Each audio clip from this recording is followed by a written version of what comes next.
Shalom. Terpujilah Tuhan kita Yesus Kristus, Allah yang perkasa, Raja damai. Dia adalah sumber kekuatan dan pengharapan kita yang menghantar kita sampai di penghujung tahun 2020. Kita bersyukur Allah itu baik. Allah itu sungguh luar biasa bagi kita. Karena perbuatannya yang ajaib, di akhir tahun ini kita masih bertemu kembali dan kita masih merayakan bersama-sama.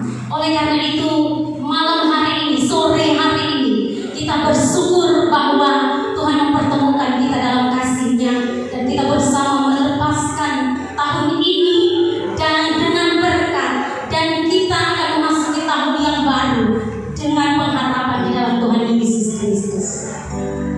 Kita akan mulai ibadah kita pada sore hari ini dan di dalamnya dirangkaikan dengan perjamuan kudus. Saya menjemput kita semua bangkit berdiri di awal dari ibadah kita pada sore hari ini. Kita akan bersama-sama menyanyikan Mars Gereja Misi Injil Indonesia.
Puji nama Tuhan, masih dalam keadaan berdiri dengan segenap hati kita dan dengan ucapan syukur kita datang di hadirat Tuhan. Kita mau bersyukur oleh karena pertolongan Tuhan yang ajaib, kebaikan yang tak akan pernah habis di hidup kita. Mari kita bersyukur di hadirat-Nya. Pujilah Tuhan Allah kita, besarkan nama Tuhan.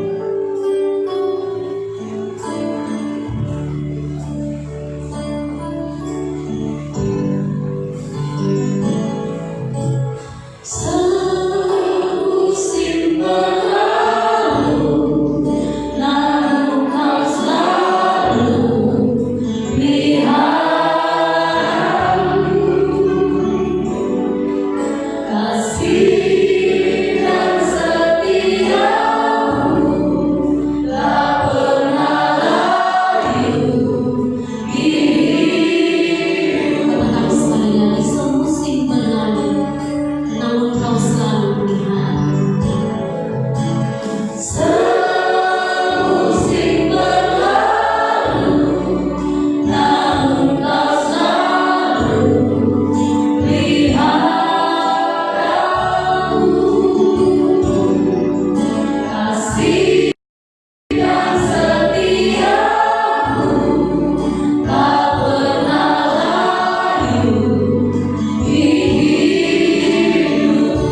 layakan kami sore hari ini Tuhan, hanya di dalam nama Tuhan Yesus Kristus. Haleluya. Amin. Masih dalam keadaan berdiri, kita akan menghabiskan ibadah pada sore hari ini. Berikan pujian kepada Dia. Sungguh mulia berkat Dia.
Ibadah pada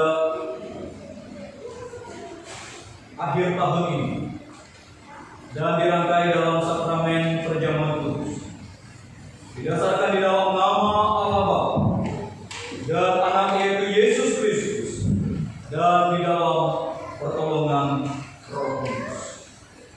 Kasih karunia, rahmat dan damai sejahtera dari Allah Bapa dan Yesus Kristus Tuhan kita menyertai engkau.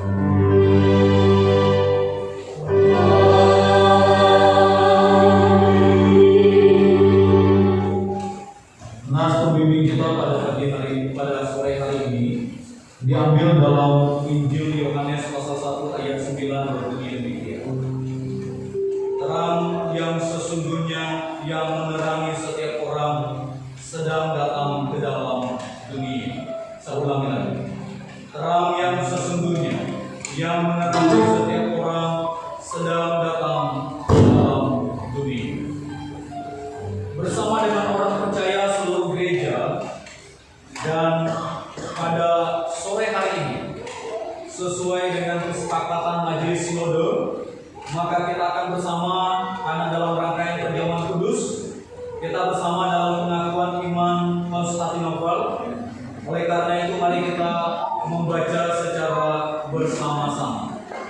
Aku percaya kepada satu Allah, Bapa yang Maha Kuasa, Pencipta langit dan bumi, segala yang kelihatan dan yang tidak kelihatan, dan kepada satu Tuhan, Yesus Kristus, Anak Allah yang tunggal, yang lahir dari Sang Bapa sebelum segala zaman, Allah dari Allah terang dari terang, Allah yang sejati dari Allah yang sejati, diperanakan bukan dibuat, sehakikat dengan Sang Bapa, yang dengan perantaranya segala sesuatu dibuat, yang telah turun dari surga untuk kita manusia dan untuk keselamatan kita, dan menjadi daging oleh Roh Kudus dari anak darah Maria, dan menjadi manusia, yang disalibkan bagi kita di bawah pemerintahan Pontius Pilatus, menderita dan dikuburkan,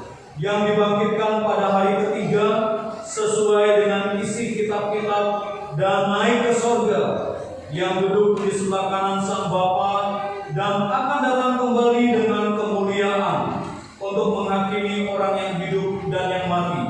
yang kerajaannya takkan berakhir.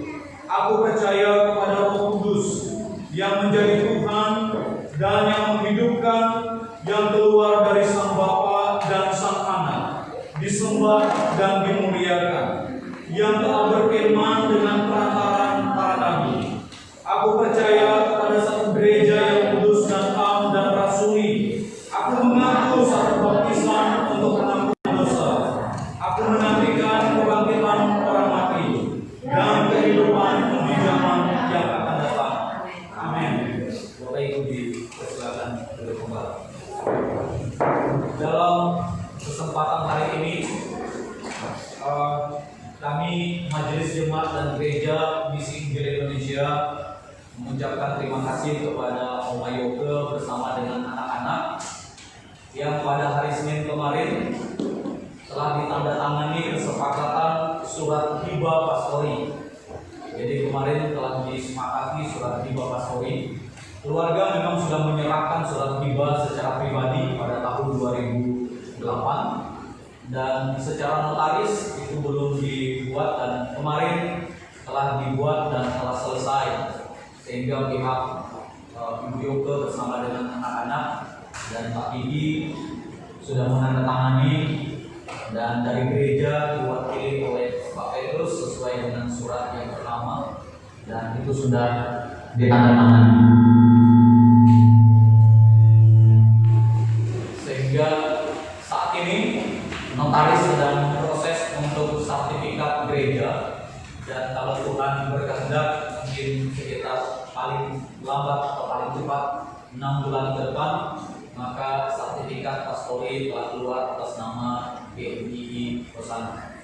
Karena itu kita doakan hal ini, dan di samping itu kita juga bersyukur pada hari Rabu kemarin Ibu Yul juga mendapat PBB untuk pastori gereja, pastori alas, karena sejak kehilangan itu PBB-nya kita belum bisa membayar karena nomornya kita tidak tahu.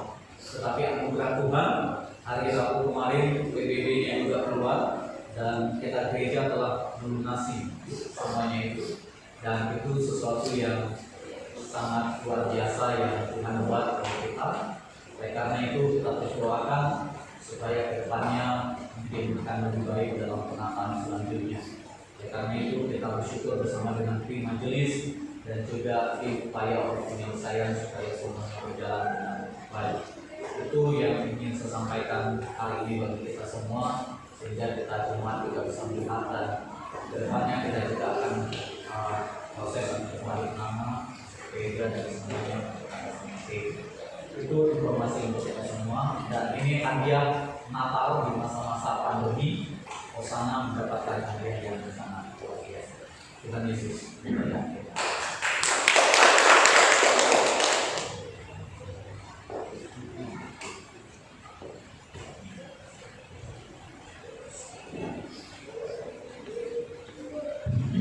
Bagaimana kita bermasuk bagi Tuhan kita.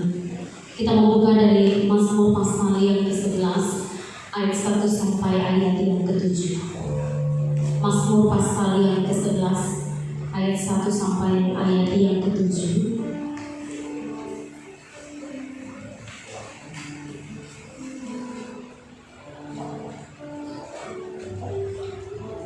Jika Bapak Ibu sudah mendapatkannya, saya akan membaca judul berikut, dan kita akan membaca Mazmur pujian ini secara bersama-sama. Tuhan tempat perlindungan untuk pemimpin biduan dari Daud. Pada Tuhan aku berlindung. Bagaimana kamu berani berkata kepadaku, terbanglah ke gunung seperti burung. Sebab lihat orang fasik menentu musuhnya bersama, mereka memasang panah-panahnya pada tali busuk untuk memanah orang yang tulus hati di tempat gelap. Apabila dasar-dasar dihancurkan, apakah yang dapat dibuat oleh orang benar itu? Tuhan ada di dalam baitnya yang kudus. Tuhan tahtanya di sorga, matanya mengamat-amati, sorot matanya menguji anak-anak manusia. Tuhan menguji orang benar dan orang fasik, dan Ia membenci orang yang mencintai kekerasan. Ia menghujani orang fasik dengan arang berapi dan belerang. Angin yang menghanguskan itulah isi Sebab Tuhan itu adil. Ia mengasihi keadilan. Orang yang tulus akan memandang wajahnya. Terpujilah Tuhan Allah kita. Dialah tempat perlindungan kita. Tuhan ada bagi kita. Dia mengamat-amati seluruh perbuatan kita. Tetapi janji firman Tuhan dikatakan Tuhan itu adil dan Dia mencintai keadilan. Dia mengasihi orang yang tulus hati dan orang yang tulus hati akan memandang wajahnya. Terpujilah Tuhan kita Yesus Kristus. Baik, mari kita memuji-muji Tuhan Allah kita. Saya mengajak kita dengan bersuka cita. Kita katakan betapa hebat, betapa kuat, betapa dahsyatnya Allah kita. Sebab Dia berjaya atas semua perbuatan tangannya. Haleluya. Mari dengan sukacita kita naikkan pujian kita kepada Tuhan.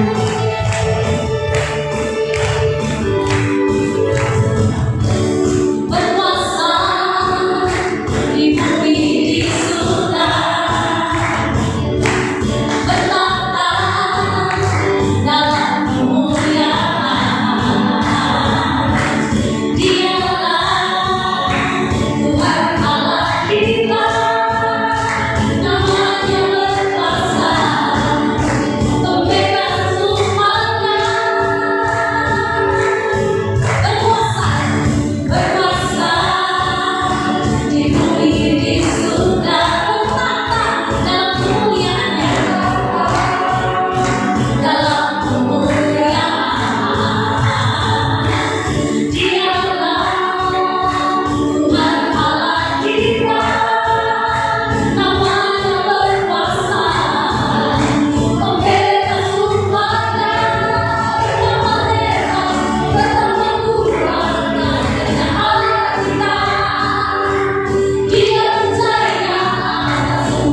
siapkan hati kita untuk menyembah Dia.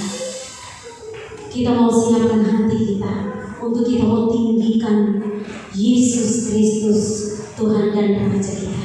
Mari kita bernyanyi, bersorak bagi Allah kita, pujian hormat dan kuasa bagi Raja kekal, Raja damai yang sudah datang bagi kita. Yesus itu penyelamat.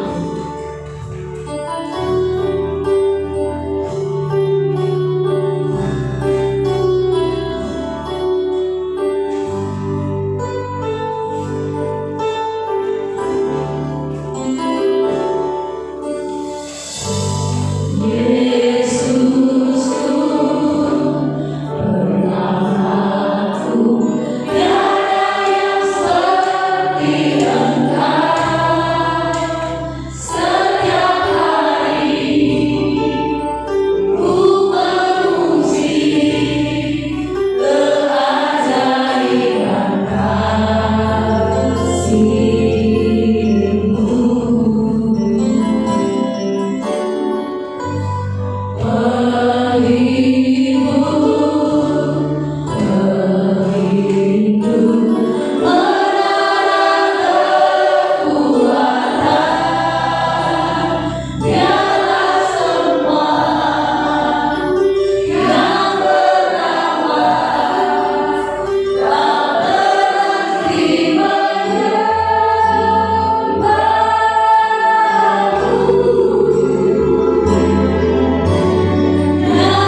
Allah yang mengasihi kami, memelihara kami dengan begitu baik adanya dalam perjalanan hidup yang Tuhan anugerahkan bagi kami. Kami sadar Bapa bahwa ada banyak pergumulan, ada banyak tantangan, ada banyak kesulitan yang kami alami.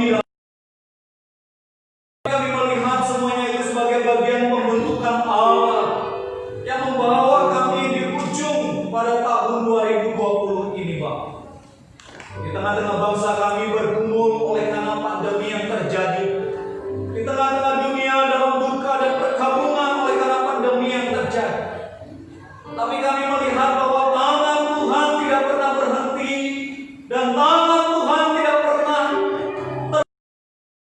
kami. Namun di masa-masa pandemi inilah kami melihat dan merenungkan cinta kasih Allah yang begitu besar dalam hidup kami. Oleh karena itu Bapa di surga, hari ini kami sangat bersyukur dan bersyukur kepadamu. Oleh karena Tuhan mengantar kami di akhir tahun ini, Bapak, dengan penuh keyakinan, dengan penuh pengharapan, dengan selalu mata yang tertuju kepada Tuhan, bahwa di tahun 2021 Allah yang tidak pernah berubah, Allah yang sama akan terus menolong, memampukan dan memberikan kekuatan bagi kami. Di dalam anugerah-Mu ya Tuhan, pada sore hari ini kami rindu bersama belajar dari kebenaran firman. Kiranya Allah memberikan roh dan hikmat yang datangnya daripada Tuhan, untuk kami dapat memahami firman-Mu dan kami dimampukan untuk melakukannya Bapa. Terlebih dari semuanya itu, berikan hikmat bagi hamba dalam menguraikan dan membagikan firman Tuhan ini. Kiranya Allah sendiri yang dipermuliakan, baik kami yang ada di tempat ini maupun Bapak Ibu Saudara yang menyaksikan secara live. Tuhan juga tolong mereka dan memberkati mereka ya Tuhan. Dalam nama Yesus kami berdoa dan bersyukur. Amin. Shalom, selamat sore Bapak Ibu Saudara yang dikasihi Tuhan Yesus Kristus. Pada kesempatan sore hari ini saya mengajak kita bersama. Mari kita bersama-sama membaca bagian firman Tuhan yang telah ditentukan untuk kita renungkan bersama pada hari ini. Saya mengajak kita membaca dalam Injil Yohanes.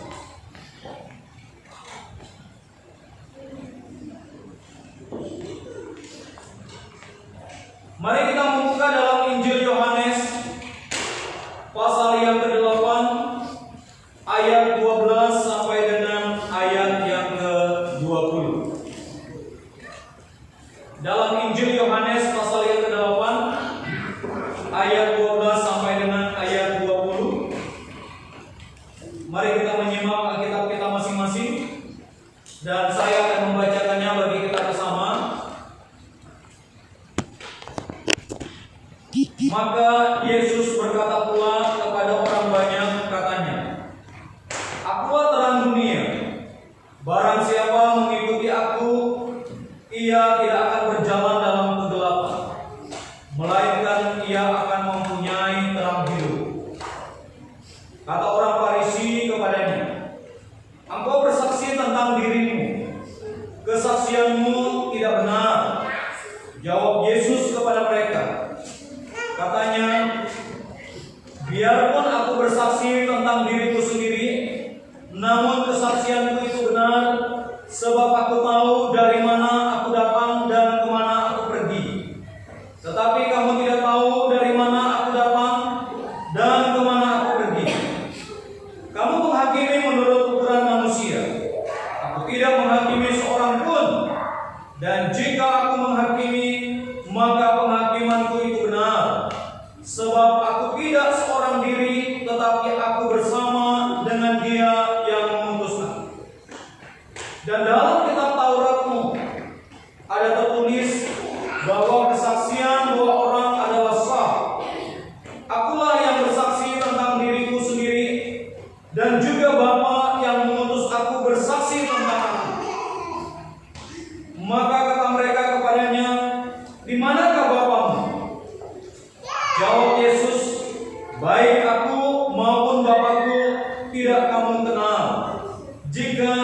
Jikalau sekiranya kamu mengenal aku, kamu mengenal juga Bapakku. Kata-kata itu dikatakan Yesus dekat perbendaharaan waktu ia mengajar di dalam bait Allah, dan tidak seorang pun yang menangkap dia karena saatnya belum tiba. Demikian jauh pembacaan firman Tuhan bagi kita pada hari ini.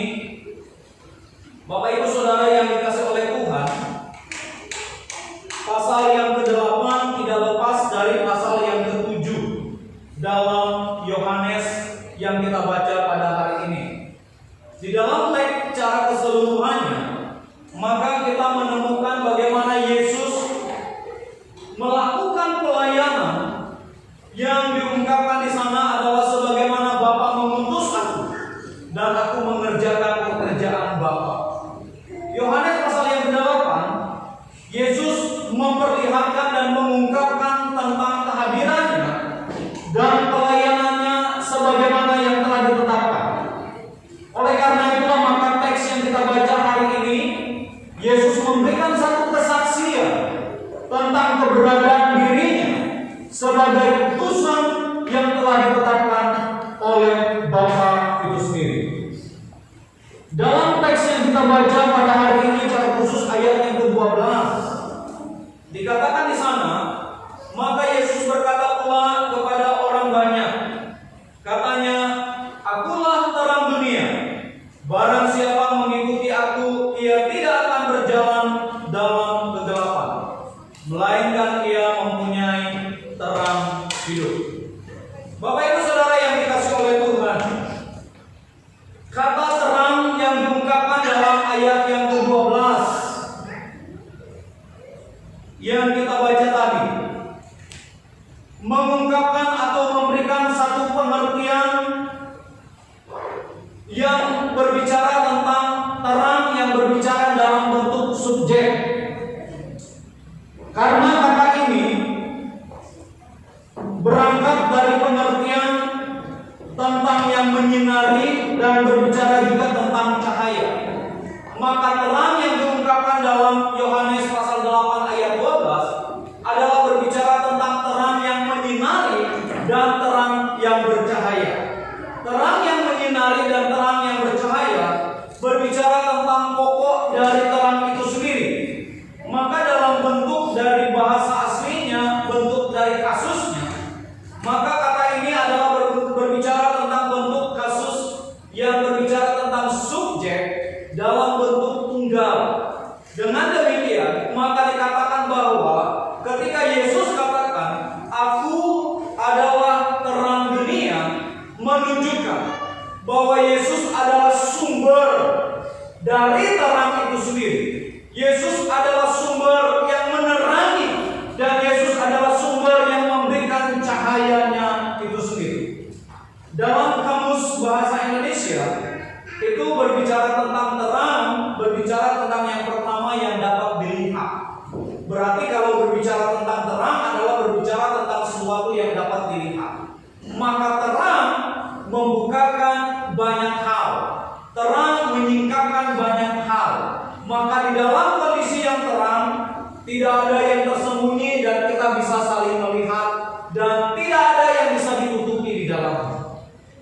Terang yang dimaksudkan juga adalah bersinar, berarti memunculkan, memberikan satu cahaya yang gambarannya adalah berbicara tentang pengharapan.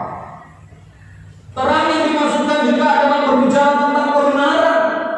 Maka dikatakan bahwa di saat berbicara tentang terang, berbicara tentang kebenaran itu sendiri. Dan terang juga digambarkan atau diarahkan dalam bentuk sifat. Dia adalah berbicara tentang kudus. Berarti kalau berbicara tentang kudus, dia adalah suci, murni, yang tidak tercampur oleh apapun. Dengan demikian maka kita melihat bahwa kalau Yesus adalah terang, maka kalimat ini juga digunakan atau ditunjukkan, kata terang ini juga itu ditunjukkan bagi orang percaya. Kita bisa membaca dalam Matius pasal 5 ayat yang ke-14 dan ayat yang ke-15 dikatakan di sana adalah kamu adalah terang dunia, yang menunjukkan atau yang memperlihatkan bahwa orang percaya mendapatkan sumber terang dari Kristus itu sendiri, dan Kristus yang menerangi kehidupan orang percaya itu sendiri. Sehingga gambarannya adalah orang yang di dalam terang Kristus tidak berada di dalam dunia itu sendiri. Atau orang yang berada di dalam terang Kristus, maka dia memunculkan akan kemuliaan, memunculkan akan kasih, memunculkan akan pribadi dari Kristus itu sendiri. Sebagaimana yang diungkapkan oleh Paulus dalam jemaat yang ada di Korintus, dikatakan bahwa orang melihat engkau sama dengan mereka melihat surat yang bisa dibaca yang tertulis adanya. Itu mengungkapkan bahwa keberadaan orang percaya telah diterangi oleh Kristus itu sendiri. Maka gambaran tentang terang Kristus digambarkan atau diumpamakan bahwa kita tidak lagi menuruti atau mengikuti keinginan dan terang dunia itu sendiri. Satu contoh yang digambarkan adalah pada saat terjadi gerhana, maka terang dari matahari itu tidak kelihatan. Dia ditutupi atau dia yang mengatakan bahwa bumi itu sedang berada di tengah-tengah matahari itu sendiri, sehingga matahari tidak bisa menembusi dari semuanya. Dan gambaran ini adalah gambaran yang diungkapkan adalah di saat orang percaya berada di dalam pengendalian dunia dan dunia yang mengendalikan orang percaya, maka terang Kristus tidak akan dihindari orang percaya.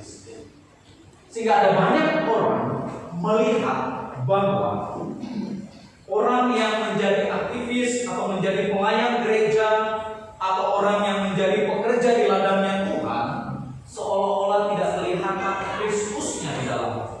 Karena apa? Oleh karena dia sedang memuja dan mengarahkan pandangannya kepada dunia. Di saat dia mengarahkan pandangannya kepada dunia, maka keinginan dunia dengan segala hal yang ada masuk di dalam keberadaan dirinya. Kalau keinginan dunia masuk di dalam keberadaan dirinya, maka dia tidak akan pernah untuk mengarahkan diri kepada Kristus, dan dia tidak akan menunjukkan dirinya kepada Kristus. Karena ungkapan di sana dikatakan bahwa akulah terang dunia. Barang siapa mengikuti aku, ia tidak akan berjalan dalam kegelapan, melainkan mempunyai terang hidup. Digambarkan bahwa orang yang hidup di dalam terang tidak akan ada dalam kegelapan. Maka Yohanes mengungkapkan tentang gambaran kegelapan. Adalah gambaran dalam tanda kutip.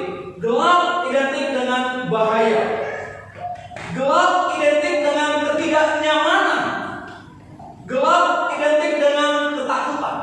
Sehingga dikatakan bahwa orang yang berada di dalam kegelapan, hidupnya itu sedang dalam bahaya yang sangat besar. Tidak hanya hidupnya dalam bahaya yang sangat besar, tetapi dia sendiri tidak nyaman dalam kehidupannya.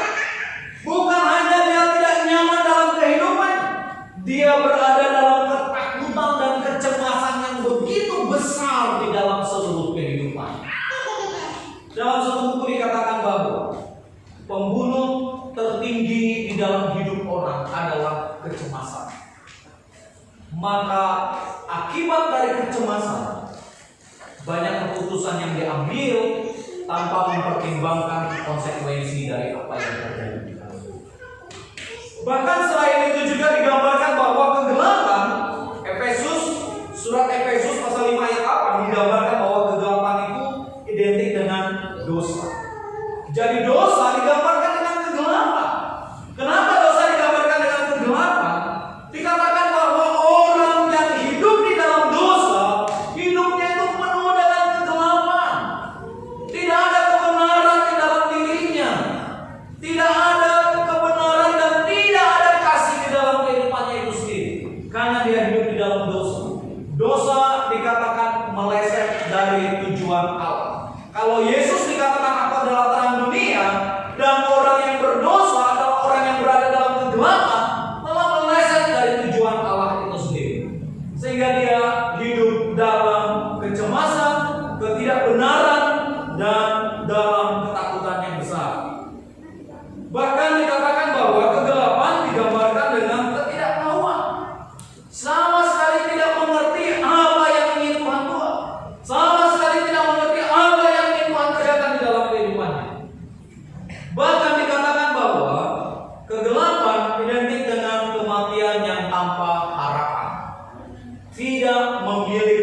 harapan di dalam hidupnya itu sendiri.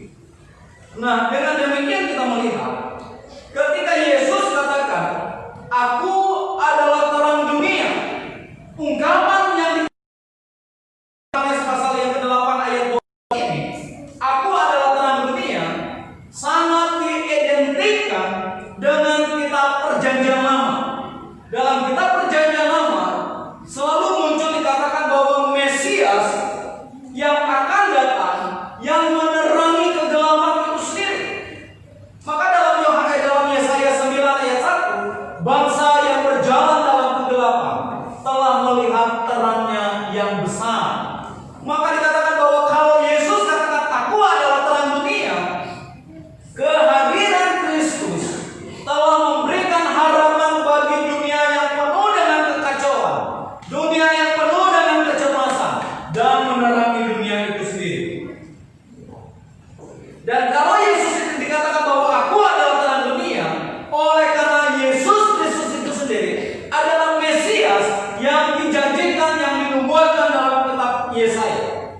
Dan Yesaya merujuk kepada Mesias yang nantinya digenapi di dalam pribadi Yesus Kristus itu sendiri. Bahkan dikatakan bahwa berbicara tentang terang, Perjanjian Lama selalu mengaitkan terang itu adalah Allah itu sendiri, di mana Allah hadir dan Allah ada di tengah-tengah umatnya.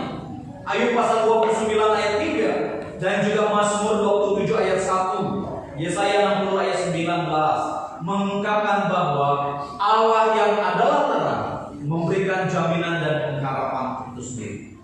Oleh karena itu maka dikatakan bahwa pengertian tentang Yesus adalah terang dunia ini memperlihatkan bahwa dunia yang dalam kegelapan, tetapi dengan kehadiran Kristus telah memberikan kehidupan bagi dunia itu sendiri. Maka dikatakan dalam ayat yang ke-12 ini, "Akulah terang dunia, barang siapa mengikut aku, dia akan berjalan dalam terang. Dia tidak akan mengikuti kegelapan, melainkan ia mempunyai hidup di dalam terang itu sendiri." Orang yang percaya Yesus yang adalah terang itu sendiri mendapatkan kehidupan. Sehingga dikatakan bahwa Yesus yang adalah terang sangat identik dengan karya penciptaan. Kejadian pasal 1 ayat yang keempat dikatakan bahwa pada mulanya Allah memisahkan dari gelap dengan terang. Kata terang dalam Kejadian itu, kata terang itu juga yang dipakai dalam Yohanes pasal 3 pasal yang ke pasal 8 ayat 12 ini. Jadi apa yang dikatakan terang dalam Kejadian itu juga kata yang dipakai di dalam Yohanes pasal 8 ayat yang ke-12. Sehingga dengan demikian maka kita melihat bahwa ketika Yesus mengatakan "Aku adalah terang dunia," ada kaitan, ada hubungan Yesus dalam karya penciptaan. Dan sebagaimana yang dikatakan Yohanes pasal 1 ayat 3, bahwa segala sesuatu diciptakan di dalam Dia dan oleh Dia segala sesuatu dijadikan, yang memperlihatkan bahwa di luar Kristus tidak ada kehidupan itu sendiri. Dan kalau Yesus dikaitkan dengan terang yang adalah kehidupan itu sendiri, maka setiap orang yang di luar Kristus tidak ada kehidupan. Kehidupan hanya ada di dalam Yesus Kristus. Dalam perspektif Yohanes untuk melihat Yesus dalam kaitan dengan kehidupan ini, maka Yohanes membukakan satu hal yang sangat luar biasa. Di saat Yesus berdiskusi dan di saat orang-orang Farisi mempertanyakan tentang status dari keberadaan Yesus itu sendiri, menariknya adalah ayat yang ke-18. "Akulah yang bersaksi tentang diriku sendiri, dan juga Bapa yang mengutus aku bersaksi tentang aku." Sehingga dengan demikian seluruh kitab berbicara tentang Kristus yang diutus oleh Allah, yang memberikan kehidupan bagi orang percaya. Kenapa nanti dikatakan bahwa Yesus adalah terang dalam kaitan hubungan dengan kehidupan? Oleh karena Kejadian pasal 3, di saat manusia jatuh di dalam dosa, maka manusia tidak memiliki kehidupan lagi. Pengharapan manusia telah hilang. Tetapi dengan kehadiran Kristus yang adalah pengharapan baru, bahwa di dalam Yesus ada pengharapan bagi percaya kepada Yesus Kristus.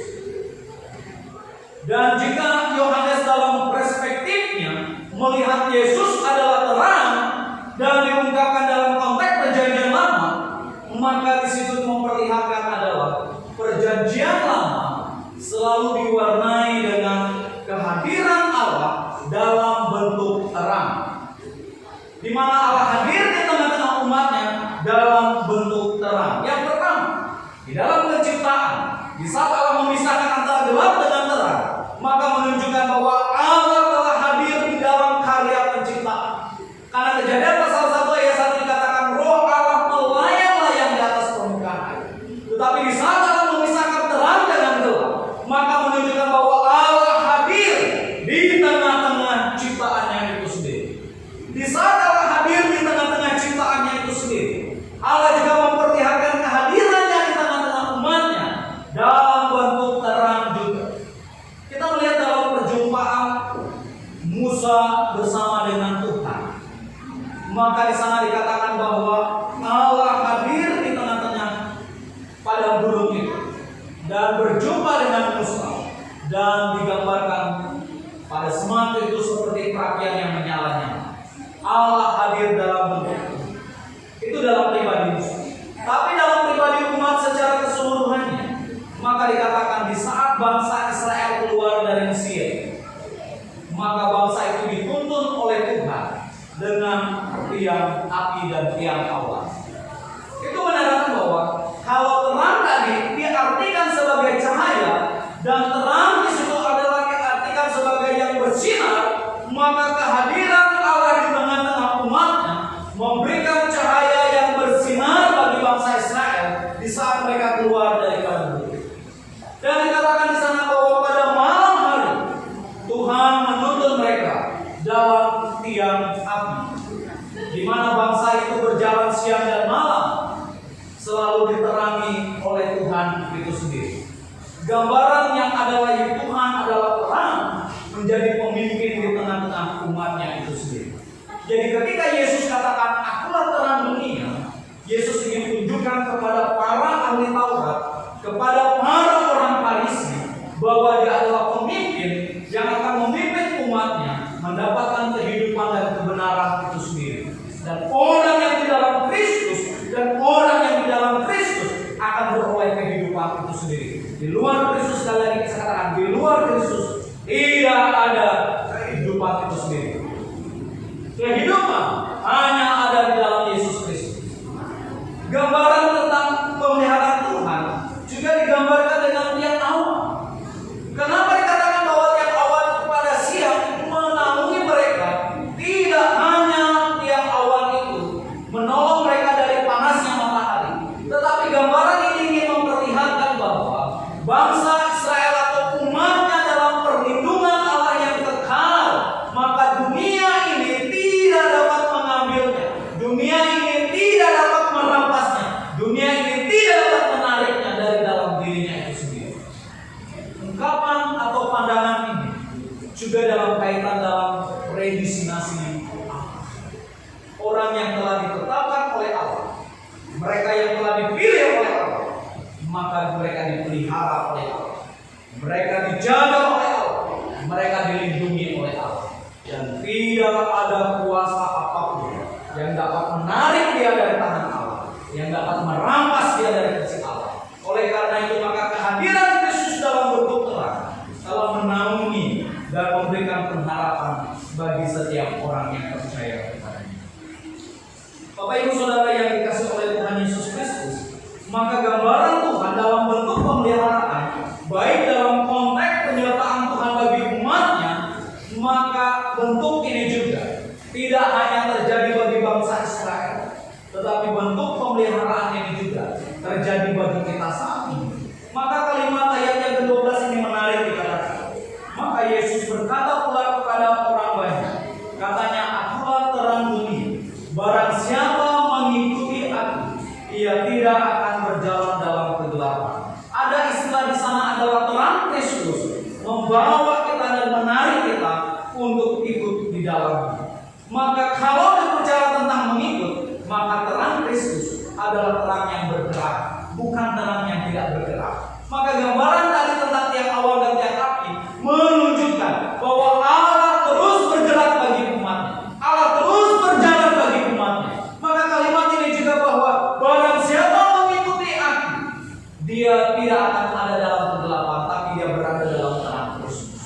Terang Kristus yang bergerak telah memberikan satu kehidupan baru bagi orang percaya. Maka orang percaya digambarkan adalah orang yang di dalam Kristus harus memiliki atau mengalami progres di dalam hidup. Orang di dalam Kristus harus terus bergerak dan terus bergerak, harus terus mengalami pembaharuan dan pembaharuan secara terus menerus. Maka itulah yang akan membawa dia untuk terus bertahan di tengah-tengah tantangan hidup ini, di tengah-tengah perjuangan, di tengah-tengah persoalan, di tengah-tengah pergumulan yang begitu besar. Dia memiliki keyakinan bahwa Kristus hidup di dalam hidupnya itu sendiri. Dengan dia bergerak bersama dengan Kristus, dia menemukan kasih Allah yang begitu besar di dalam kehidupannya. Oleh karena itu Bapak Ibu Saudara yang dikasihi oleh Tuhan, gambaran tentang bagian firman Tuhan ini, di mana Kristus digambarkan seperti terang, terang yang bergerak, yang memperlihatkan bahwa kehidupan kita di dalam Kristus tidak dalam kehidupan yang statis. Oleh karena itu, maka di tahun ini Tuhan inginkan kita untuk mengalami progresnya Tuhan. Kalau kita merenungkan kembali peristiwa-peristiwa pandemi yang terjadi di akhir tahun 2019 dan terus berjalan di tahun 2020 dan terus membawa kita ada dengan hari ini, kita lihat bagaimana Allah memelihara dengan begitu luar biasa. Terang Kristus telah menerangi hati kita. Terang Kristus telah menyinari di dalam kehidupan kita, di tengah-tengah ketidakberdayaan kita, di tengah-tengah hampir dalam kondisi yang putus asa. Tuhan selalu mengingatkan kita, Tuhan selalu menghibur kita, dan Tuhan terus menolong kita. Sesuai dengan tema Natal tahun ini, Dia yang Immanuel memberikan jaminan bagi kita adalah. Bapak Ibu Saudara yang dikasihi oleh Tuhan, kita mau melihat dari bagian firman Tuhan hari ini sesuai dengan tema yang telah ditetapkan tentang kemenangan di dalam terang Kristus, yang menunjukkan bahwa hanya di dalam Yesus Kristus dan hanya ada di dalam terang Kristus Bapak Ibu Saudara dan saya peroleh menang. Kemenangan yang seperti apa yang ingin diperlihatkan oleh Yohanes dalam perspektifnya ketika melihat Yesus adalah terang dunia itu sendiri? Yang pertama, Yohanes memberi Kristus telah melepaskan kita dari kegelapan. Kegelapan apa? Yang pertama adalah kegelapan dosa. Dosa telah memberikan kegelapan di dalam hidup kita, dan dosa telah membawa kita kepada kehancuran yang ada di dalamnya. Tetapi terang Kristus telah menyingkirkan dosa itu sendiri. Terang Kristus telah melepaskan kita dari kuasa dosa itu sendiri, dan terang Kristus telah menggeser dari kegelapan. Kalau kita ingin memberikan satu contoh yang dapat kita lihat, mungkin Bapak Ibu Saudara yang dikasihi Tuhan pernah berada dalam kondisi yang begitu gelap, tetapi ketika kita memiliki cahaya yang sedikit saja, kita melihat ada harapan di dalamnya. Di dalam rumah yang gelap gulita, yang kita sendiri tidak tahu posisi utara, selatan, timur, barat, kita tidak tahu posisi pintu yang mana. Tetapi ketika ada sedikit terang di situ, kita sadar bahwa ada sedikit cahaya yang memberikan harapan bagi kita. Terkadang kita membutuhkan yang begitu besar di dalam diri kita, tetapi tanpa kita sadar, sesuatu yang sangat kecil itu sangat berdampak begitu. Yang pernah saya dengar dikatakan adalah saat terjadi perang antara timur dengan barat beberapa yang dulu seorang tentara Amerika telah kehilangan rekan-rekannya. Pada saat terjadi pertempuran yang begitu, dia terpisah dengan teman-temannya. Di dalam kondisi yang terpisah dengan teman-temannya, dia dan dia akhirnya terdampar di salah sendiri juga tidak tahu harus kemana mencari teman-teman dan rekan-rekan, karena dia telah tertinggal dari barisan teman-teman. Dan di saat kondisi seperti itu, dia melihat pasukan musuh sudah begitu mendekat ke dalam dirinya, dan dia terus berlari masuk dalam hutan. Di saat dia mulai berlari masuk dalam hutan, dan dia menemukan satu batu yang begitu besar di depan, dan dia katakan,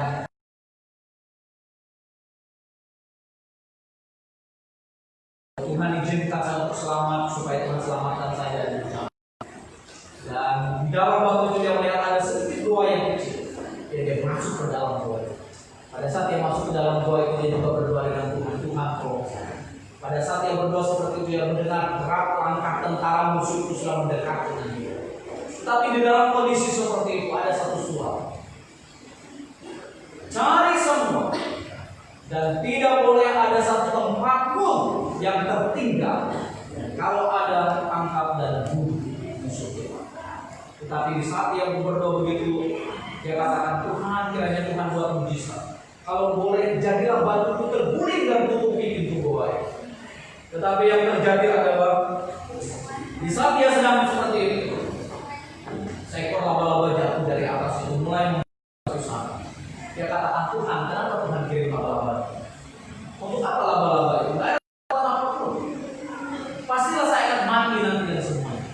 Tapi yang terjadi adalah ketika sarang laba-laba itu sudah terbentuk dan musuh itu sudah di depan dia, dan musuhnya memberikan laporan, dia bilang tidak ada tempat di sini karena semuanya tertutup dengan sarang laba-laba, pasti tidak ada orang yang bisa masuk ke dalam. Terhindarlah dia dari situ. Bapak Ibu Saudara yang dikasihi Tuhan, apa yang kita melihat di sini? Terkadang ada harapan yang begitu kecil di dalam kita. Kita merasa bahwa harapan itu tidak kuat untuk menolong kita. Tetapi Alkitab hari ini katakan bahwa kegelapan yang begitu besar telah disingkirkan oleh karena terang Kristus telah datang di dalam dunia ini. Dan kita melihat ketika Kristus datang di dalam dunia ini, apakah seluruh dunia meresponi akan kedatangan Kristus? Alkitab mencatat adalah tidak diresponi apapun kehadiran Kristus. Malah Herodes memberikan satu perintah, bunuh semua anak yang di bawah 2 tahun. Sepertinya tidak ada harapan lagi. Tapi kita mau melihat bahwa terang Kristus telah melepaskan kita dari kegelapan dan memberikan harapan dan memberikan kita kemenangan di atas semuanya. Ketika Bapak Ibu Saudara dan saya menang atas dosa, maka kita akan terus maju di hadapan Tuhan. Ketika kita menang atas tipu daya iblis, maka kita akan semakin progres di hadapan Tuhan, semakin berkembang di hadapan Tuhan. Yang kedua, dikatakan bahwa terang Kristus telah memberikan kehidupan. Kehidupan yang Yesus berikan bukan kehidupan hanya untuk hari ini, tapi kehidupan yang Kristus berikan adalah untuk kehidupan. Maka saya melihat dalam Yohanes, dalam kaitannya Yohanes pasal 10 ayat 10. Aku datang supaya mereka mempunyai hidup dan mempunyainya dalam segala kehidupan. Kristus memberikan hidup kepada kita, supaya hidup yang diberikan Kristus kepada kita menghidupkan orang lain. Jadi Kristus memberikan hidup kepada kita, dan kehidupan yang kita terima dari Kristus, kita dapat menghidupkan orang. Jadi hidup yang diberikan Kristus adalah untuk menghidupkan orang lain, bukan hanya untuk menghidupkan diri kita, tapi kehidupan Kristus yang hidup dalam diri kita untuk menghidupkan orang lain. Yang ketiga, kita mau melihat bahwa terang Kristus telah membawa kita untuk berada dalam kebenaran dan kekudusan. Sebagaimana dengan 5 tiang rohani GMI, salah satunya adalah kekudusan. Tuhan mau supaya kita menjadi umat yang kudus, umat yang semakin murni di hadapan Tuhan, umat yang semakin dibangun di hadapan Bapa di surga, supaya kita menjadi umat yang semakin mempermuliakan Allah di dalam seluruh dan keberadaan kita sendiri.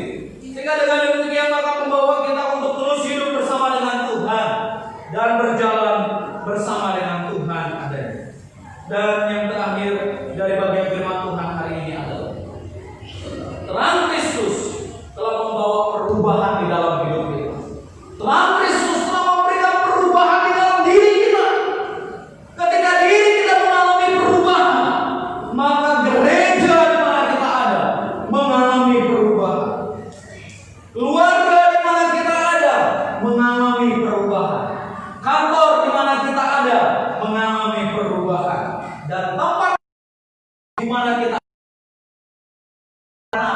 terang Kristus telah memberikan perubahan di dalam diri kita.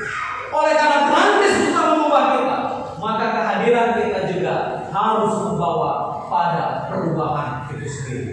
Kesimpulan dari firman Tuhan hari ini bagi kita, Bapak Ibu Saudara yang dikasihi Tuhan, dengan kekuatan sendiri kita tidak akan mampu untuk melakukan. Tetapi di dalam pertolongan firman Tuhan akan membawa kita semakin murni di hadapan Tuhan. Tiap-tiap hari Tuhan memurnikan kita dengan firman. Tuhan Yesus memberkati kita sepanjang hari tersebut. Bapak di surga, terima kasih Tuhan. Pada saat ini kami sangat bersyukur untuk kebenaran dan firman, di mana Tuhan mengingatkan kami kembali bahwa terang Kristus telah memberikan kemenangan bagi kami. Terang Kristus telah memberikan pengharapan bagi kami, dan terang Kristus telah memberikan kelepasan bagi kami.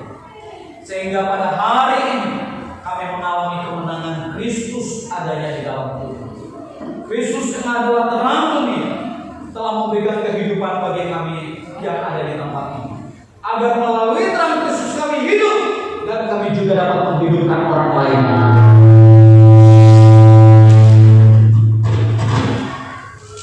Oleh karena itu Bapak di surga saat ini, tolonglah kami dan lawatlah kami di tempat ini, biar kami mengalami kekuatan yang datangnya daripada Tuhan. Perlengkapilah kami dengan kasih-Mu Bapa, dan jamalah kami dengan segala kebaikan. Pada hari ini kami menaikkan doa kami, Tuhan lawatlah kami. Kami sadar bahwa di tahun-tahun yang lalu, di tahun-tahun 2020, ada banyak kegagalan kami Bapak, sebagai umat-Mu, sebagai gereja-Mu, sebagai orang pilihan. Seringkali kami gagal untuk melihat kebaikan-Mu. Tetapi hari ini, jika Tuhan mengangkat kami di akhir tahun 2020, kami hanya dapat melihat tangan Tuhan tidak pernah berhenti bagi kami. Tangan Tuhan selalu menuntun kami.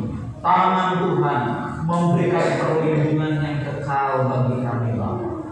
Oleh karena itu ya Tuhan, lawatlah setiap umat-Mu, lawatlah setiap jemaat-Mu, bahwa mereka semakin bertumbuh di dalam Tuhan, baik di dalam pengenalan akan Yesus Kristus, bahkan dalam pertumbuhan iman mereka di hadapan Bapa, agar iman mereka semakin iman yang bertumbuh kepada kebenaran Allah. Oleh karena itu Tuhan, tolonglah mereka, baik di tengah keluarga, baik di tengah pekerjaan, di tengah pelayanan. Allah memberkati anak-anak kami dalam pendidikan. Tuhan juga tolong, dan Tuhan juga lawat dengan kuat kuasa. Bapak di surga, saat ini kami juga berdoa untuk jemaat-Mu, mereka yang saat ini masuk dalam usia lanjut. Tuhan, tangan-Mu yang penuh kasih menuntut, melawat dan memberkati mereka ya Tuhan. Oma Mai, Oma Bunga, Tuhan lawat dengan kasih-Mu. Oma Ode, Tuhan lawat dengan kasih-Mu ya Tuhan. Opa Sam, Tuhan juga tolong, Tuhan lawat dengan kasih-Mu Tuhan. Bahkan Opa Oma Kaluti, Tuhan juga tolong. Oma Pina, Tuhan juga tolong berikan kekuatan. Tuhan Yesus, kami mohon supaya Tuhan juga melawat. Oma Nismar, Tuhan juga menolong, memberikan kekuatan bagi mereka Bapa, biar mereka tetap dalam kasih karunia dan anugerah-Mu ya Tuhan, sehingga kekuatan yang daripada Allah membawa mereka untuk tetap memandang kepada kasih Kristus yang begitu besar di dalam kehidupan mereka. Tuhan Yesus, kami juga mohon supaya Tuhan tuntunlah setiap jemaat-Mu di usia lanjut yang ada, sehingga iman mereka tetap teguh dan berjalan terus bersama dengan Tuhan adanya. Kami juga berdoa untuk jemaat-Mu dalam kelemahan tubuh. Tuhan tolong, Tuhan lawat mereka dengan kuat kuasa-Mu. Kami menopang Tuhan Bapak Boca dalam kelemahan tubuh. Tuhan juga tolong. Tuhan lawat dan memberikan kekuatan kesehatan bagi hamba-Mu. Bahkan beberapa jemaat-Mu dalam kelemahan tubuh, Tuhan juga tolong. Dan Tuhan juga menjamah mereka Tuhan, supaya mereka mengalami perlindungan, kasih dan kebaikan Tuhan. Pak Soehartono, Tuhan juga tolong, Tuhan lawat, berikan kekuatan bagi hamba-Mu ya Tuhan. Beberapa jemaat-Mu yang saat ini sedang berlibur di tengah-tengah keluarga besar mereka, Tuhan hadir di tengah mereka. Tuhan tuntun mereka. Tuhan juga lindungi mereka Bapa, sehingga kehadiran mereka sungguh membawa kemuliaan bagi nama-Mu ya Tuhan. Terima kasih Tuhan Yesus, terima kasih Bapa. Dan saat ini kami juga berdoa untuk Oma Marta yang kami mendengar beberapa keponakan dari Oma yang saat ini sedang sakit. Tuhan, kiranya Engkau menjamah, memberikan kekuatan dan kemampuan. Oma Marta sendiri yang hadir di tengah-tengah mereka. Tuhan, tolonglah Oma Marta, kuatkan Oma Marta Tuhan. Oleh karena itu kami sungguh menyerahkan di hadapan-Mu ya Tuhan. Terima kasih Bapa di sorga. Karena itu ya Tuhan, kami sungguh menyerahkan di hadapan-Mu. Pada hari ini Tuhan, kami jemaat-Mu GMI Hosana meletakkan seluruh harapan, impian kami di tahun 2021. Biar Allah yang tetap dipermuliakan. Bawalah kami untuk terus berjalan bersama dengan Tuhan. Bawalah kami untuk terus memandang kepada Kristus yang adalah sumber dari segala kasih karunia itu. Sehingga di tahun 2021 kami tetap dengan mata yang tertuju kepada-Mu ya Tuhan. Dan kami meyakini bahwa tangan Tuhan tidak pernah berhenti dan bergeser dalam hidup kami. Allah jaga kami dalam kuat kuasa dan kasih karunia-Mu. Terima kasih Bapa di sorga. Inilah doa kami naikkan kepada-Mu. Di dalam nama Yesus kami berdoa dan bersyukur, dan kami juga berdoa untuk bangsa dan negara kami. Di tengah situasi yang terjadi hari ini, Tuhan lawat bangsa Indonesia, sehingga bangsa ini keluar dari masa-masa krisis di tengah pandemi yang terjadi. Harapan yang penuh dengan impian, dengan adanya vaksin yang akan diberikan di tahun 2021 menjadi harapan dan impian bagi banyak orang.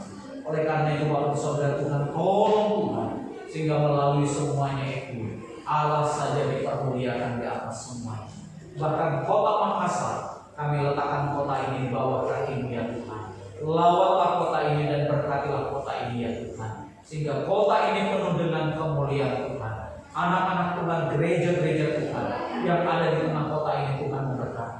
Mereka yang berkarya bagi kota ini, Tuhan juga melawat dan memberkati. Dalam nama Yesus kami berdoa, naikkan syafaat kami sebagaimana Tuhan mengajar kami berdoa yang kami ucapkan secara bersama-sama. Datanglah kerajaan-Mu, jadilah kehendak-Mu di bumi seperti di surga.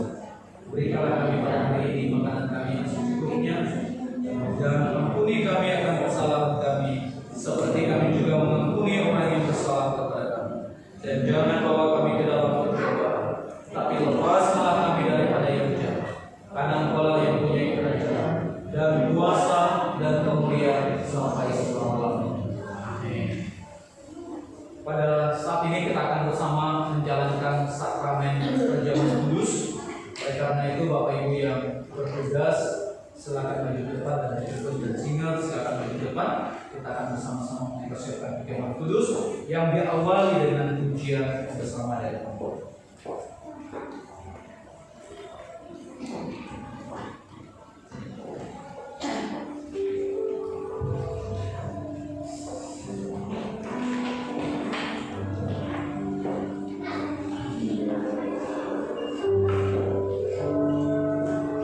Kita naikkan pujian pada Sang Bukit jauh dari sini.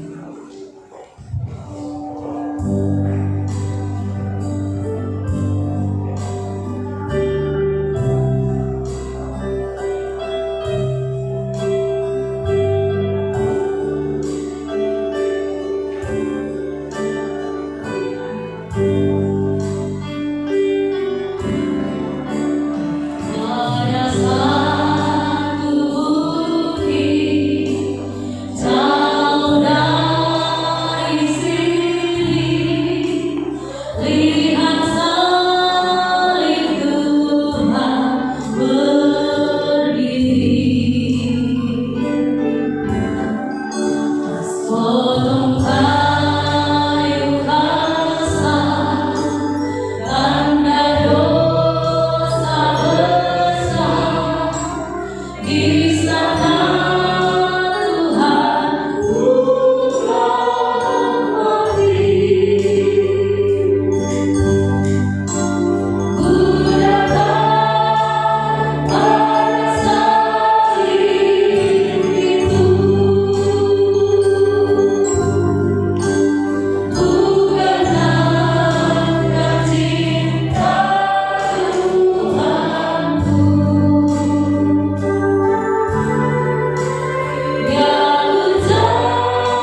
Kuasa.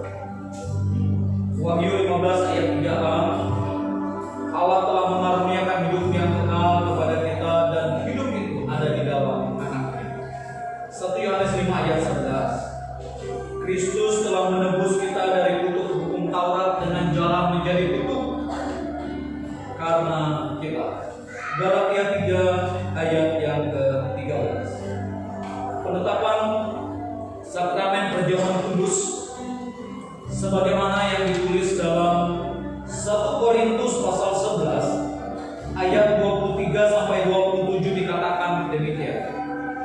Sebab apa yang telah kuterima, saya ulangi lagi, sebab apa yang telah kuteruskan kepadamu telah aku terima dari Tuhan, yaitu bahwa Tuhan Yesus pada malam waktu Ia diserahkan, Ia mengambil roti dan sesudah Ia mengucap syukur atasnya, Ia memecah-mecahkannya dan berkata, inilah tubuhku yang diserahkan bagi kamu. Perbuatlah ini menjadi peringatan akan aku. Demikian juga Ia mengambil cawan sesudah makan, Ia berkata, cawan ini adalah perjanjian baru yang dimeteraikan oleh darah. Perbuatlah ini setiap kali kamu meminumnya menjadi peringatan akan aku. Sebab setiap kali kamu memakan roti ini dan meminum cawan ini, kamu memberitakan kematian Tuhan sampai Ia datang. Jadi barang siapa dengan cara yang tidak layak makan roti atau minum cawan Tuhan, ia berdosa terhadap tubuh dan darah Kristus. Saudara-saudara yang dikasihi Tuhan, roti dan anggur yang kelihatan ini menandakan kehadiran Kristus di tengah-tengah kehidupan kita orang percaya. Dan perjamuan kudus ini disediakan bagi mereka yang telah percaya dan yang telah menerima Yesus sebagai Tuhan dan Juru Selamat secara pribadi. Kita akan bersama menjalankan sakramen pada hari ini. Sebelumnya kita akan berdoa. Pak Hendrik akan memimpin kita dalam doa.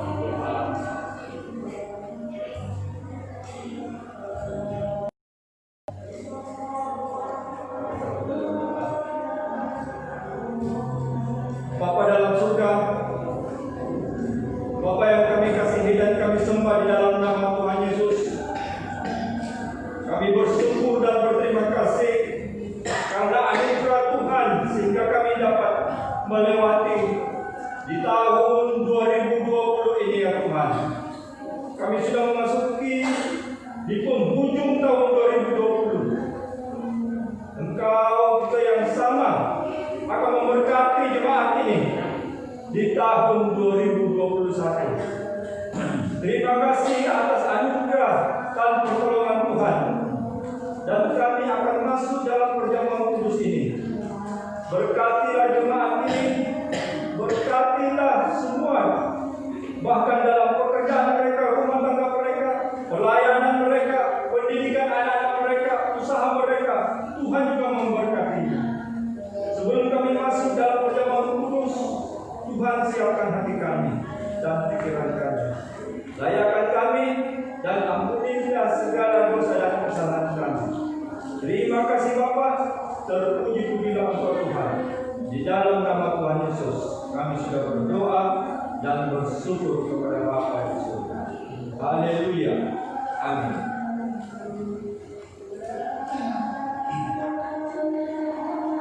Roti yang kita pecah-pecahkan ini mengingatkan kita akan tubuh Kristus yang diserahkan bagi kita.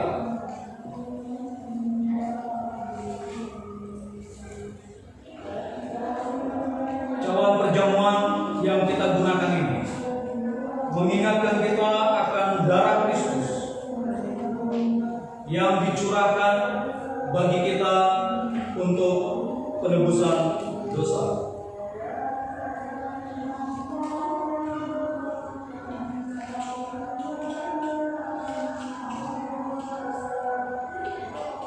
Ambillah dan bagi-bagikanlah di antara kamu. Nanti Bapak Ibu mengambilnya sendiri, akan dibagikan. Ibu akan mengambil sendiri, dan setelah itu kita akan berjalan secara bersama-sama. Yang pertama nanti di atasnya ada roti dibuka. Nanti setelah kita selesai makan roti dan dibalik lagi ada anggurnya nanti kita buka. Ini ada dua bungkusannya, tapi dalam tempat yang sama.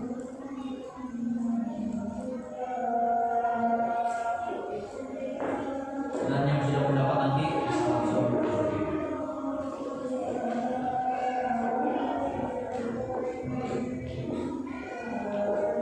Firman Tuhan Ibrani 9 ayat 12 hingga 15.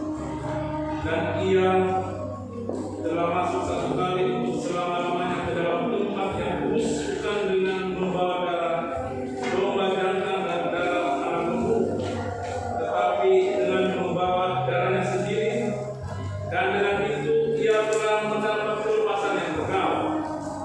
Sebab jika darah domba jantan dan darah lembu jantan dan pengikat abu lembu muda meluruskan mereka yang najis, sehingga mereka disucikan secara lahiriah, betapa lebihnya darah Kristus yang oleh Roh yang kekal telah mempersembahkan dirinya sendiri kepada Allah sebagai persembahan yang tak bercacat, akan menyucikan hati nurani kita dari perbuatan-perbuatan yang sia-sia, supaya kita dapat beribadah kepada Allah yang hidup.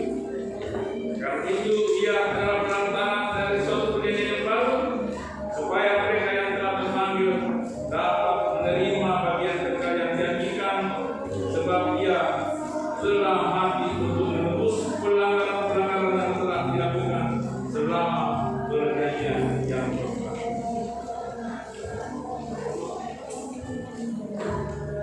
Yesaya 53 ayat 2 sampai 5. Sebagai taruh ia tumbuh di hadapan Tuhan, dan sebagai tunas dari tanah kering ia tidak tampan, dan semaraknya pun tidak ada sehingga kita memandang dia, dan rupa pun tidak sehingga kita menginginkannya. Ia dihina dan dihindari orang, seorang yang penuh kesengsaraan dan yang biasa menderita kesakitan. Ia sangat dihina sehingga orang menutup mukanya terhadap dia, dan bagi kita pun dia tidak masuk hitungan. Tetapi sesungguhnya penyakit kitalah yang ditanggungnya, dan kesengsaraan kita yang dipikunya. Padahal kita mengira dia kena ulah, dipikul dan ditindas Allah, tetapi dia tertikam oleh karena pemberontakan kita, dan dilumpuhkan oleh karena kejahatan kita. Ganjaran yang mendatangkan keselamatan bagi kita ditimpakan kepadanya, dan oleh tidur-tidurnya kita menjadi sembuh.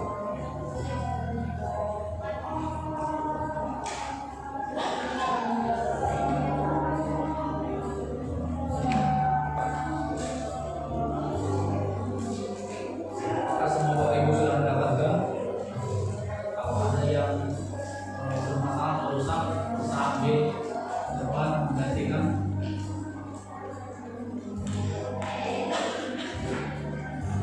Ada kita lama membuka yang kopinya.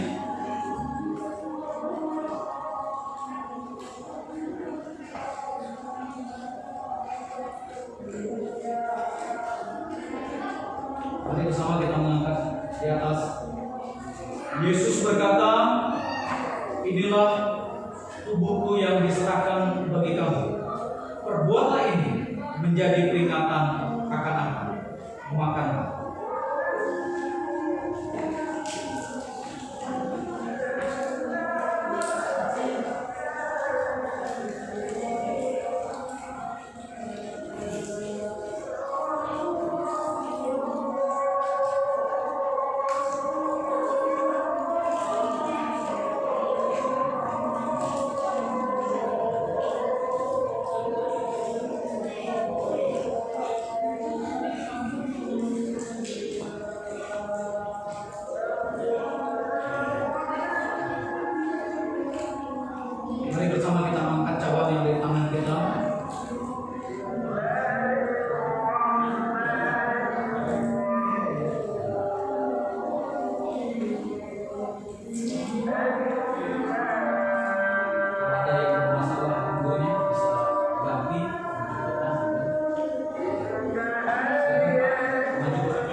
setiap kali kamu makan dan minum cawan perjamuan ini, kamu sedang memberitakan kematian Yesus. Minum.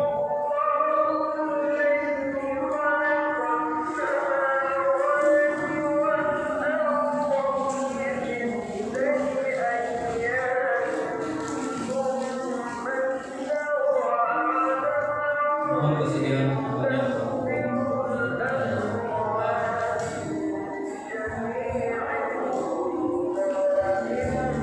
Sungguh kami menaikkan pujian syukur kami di hadapan-Mu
membawa persembahan dengan tetap menjaga jarak, dimulai dari sebelah kanan saya di teras dan di sebelah kanan saya sampai selesai.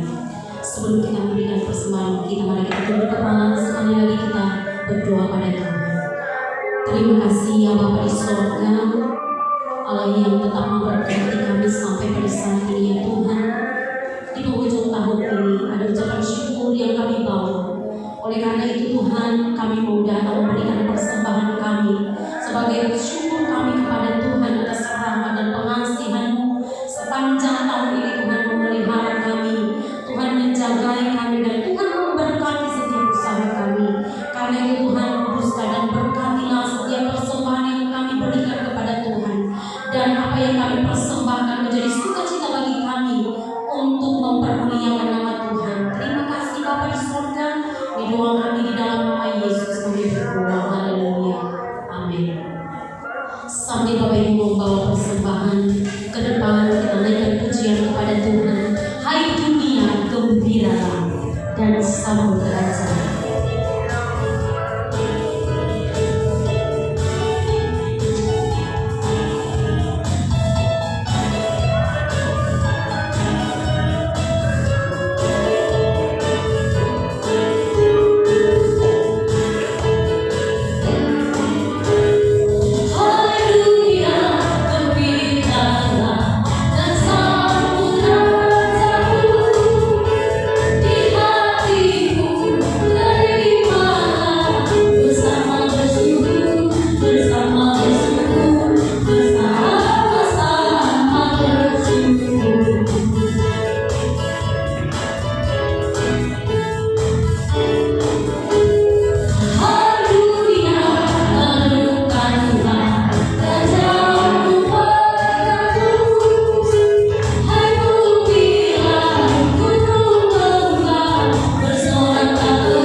Sebelumnya saya ingatkan sekali lagi bahwa kami telah menyediakan tata ibadah untuk ibadah malam akhir tahun bersama dengan keluarga. Karena itu diharapkan bagi kita malam hari ini, sebelum kita berpisah tahun 2020 dan memasuki 2021, mari kita keluarga kecil, bukan keluarga besar. Kita keluarga kecil berkumpul bersama untuk berdoa, minta kepada Tuhan dalam setiap doa-doa kita. Karena itu liturgi ibadah sudah tersedia di depan Bapak Ibu. bersama dengan keluarga bisa mengambilnya, dan ada yang sudah mendapatkannya. Dan yang kedua, pokok doa sudah dibagikan di grup WA Osana Makassar. Oleh karena itu kita bisa menggunakannya menjadi panduan doa kita malam hari ini. Dan besok kembali kita akan ibadah pada jam 9 pagi di ibadah Tahun Baru 2021.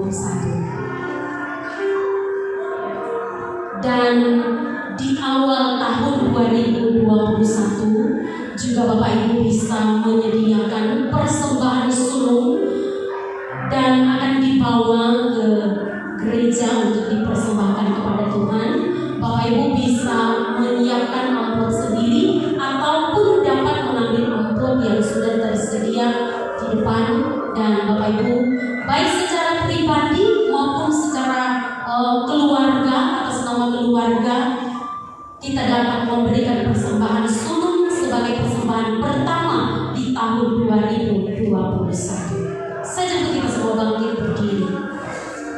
Mari kita naikkan pujian kepada Tuhan sebagai pengharapan kita.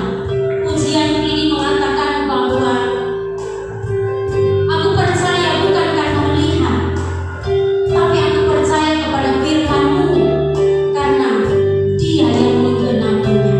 Dan biarlah pujian ini membawa kita merenungkan bahwa di saat sekalipun kita tidak melihat pertolongan Tuhan, tapi kita percaya bahwa firman yang tidak berubah, janjinya pasti digenapi.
Tuhan mengizinkan kami untuk melewati segala perintah.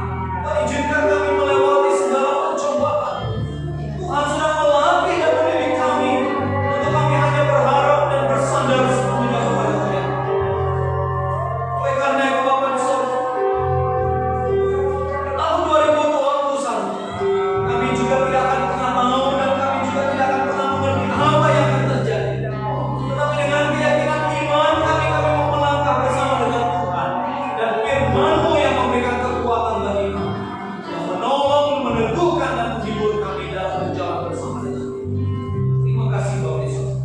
Jemaat yang saat ini beribadah di rumah secara wajib, Tuhan juga tolong memberkati mereka, rawat mereka dan jamah mereka dengan kuat kuasa. Terima kasih Tuhan Yesus.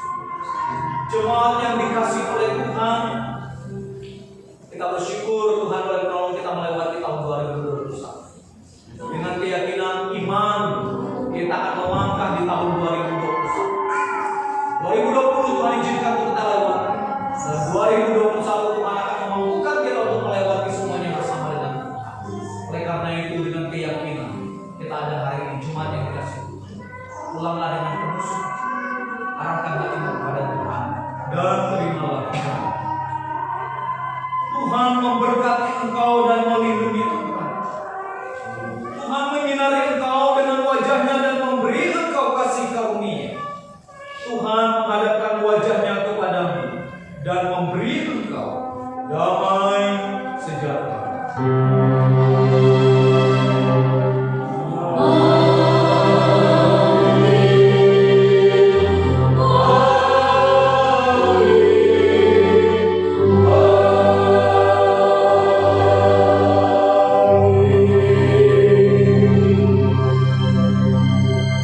Bapak Ibu dipersilakan duduk dan kita mengambil satu sejenak.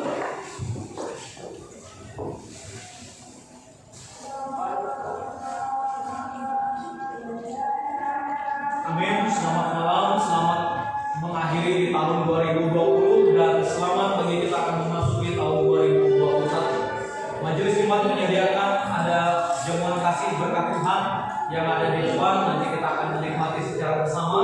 Dan pengumuman untuk besok kita akan ibadah jam 9 pagi kita dalam jamuan kasih. Jadi masing-masing kita bisa membawa makanan dari rumah dan kita akan makan secara bersama-sama di tempat ini, tetapi tetap dengan protokol yang ada. Oleh karena itu kita berdoa dulu untuk menikmati jamuan kasih yang ada di depan. Bapa di surga, terima kasih sebagai satu ucapan syukur kami akan menikmati konsumsi kue yang ada yang Tuhan sediakan bagi kami. Oleh karena itu Tuhan memberkati, sucikan, kuduskan agar di dalamnya tubuh kami dikuatkan, jemaat-Mu tetap dalam sukacita dan pemeliharaan Tuhan yang sempurna. Dalam nama Yesus kami berdoa dan bersyukur. Amin. Selamat malam, Tuhan Yesus memberkati, dan besok pagi jam 9